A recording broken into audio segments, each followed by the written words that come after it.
আসসালামু আলাইকুম প্রিয় দর্শক ভাইরা। আমি আপনাদের মাঝে যে ভিডিওটা নিয়ে আসলাম, এমন যে কথাটা বলতে চাই এই ভিডিওর মধ্যে, যেমন হলো আপনার ফেসবুক ফেসবুক আইডিতে আপনি ভিডিও ছাড়েন, নইলে আপনি আপনার পেজে ভিডিও ছাড়েন। মূল কথা হলো যে আপনার সবকিছু আপনার নিজের থাকতে হবে। আপনার আপনি যদি ফেসবুক আইডি খোলেন, এমন ফেসবুক পেজ খোলেন, তাইলে সব কিছু আপনার নিজস্ব থাকতে হবে।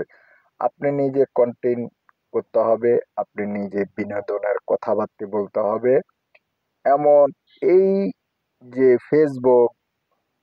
ফেসবুকে আপনার নিজের ভিডিও ছাড়তে হবে, নিজের কন্টেন্ট আপনি দিতে হবে। পাশাপাশি যে আপনি ইউটিউব চ্যানেল বলেন, সেই ইউটিউব চ্যানেল একে দশা। ইউটিউব চ্যানেলও আপনার সবকিছু আপনি নিজস্ব হতে হবে। আপনার নিজের ভিডিও, নিজের কন্টেন্ট, নিজের কাউকে যদি আপনি বিনোদন দেন, ফানি ভিডিও বানান, বিভিন্ন ভিডিও যদি আপনি বানান, একমাত্র পবিত্র কাজ করবেন। যখন হলো পাপ কাজের কিছু করবেন না।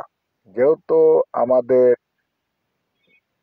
এই পৃথিবী ছেড়ে চলে যেতে হবে, তো ওই হিসাবে ভালো কাজ করবেন, যেটা আপনার ভালো।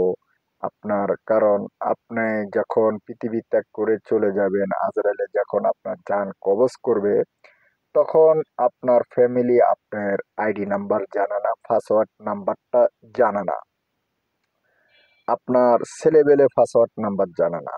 তখন এই পৃথিবীতে আপনার ভিডিওগুলো যদি খারাপ পক্ষে থাকে, তখন কিন্তু আপনার আইডিটা থেকে যাবে।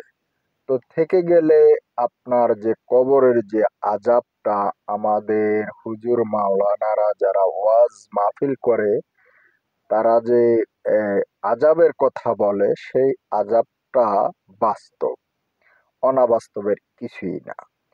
তো যদি আপনি এই অনলাইন বিনোদনের কাজ করেন, সেভাবে আপনি কাজ করবেন, সতর্কভাবে কাজ করবেন।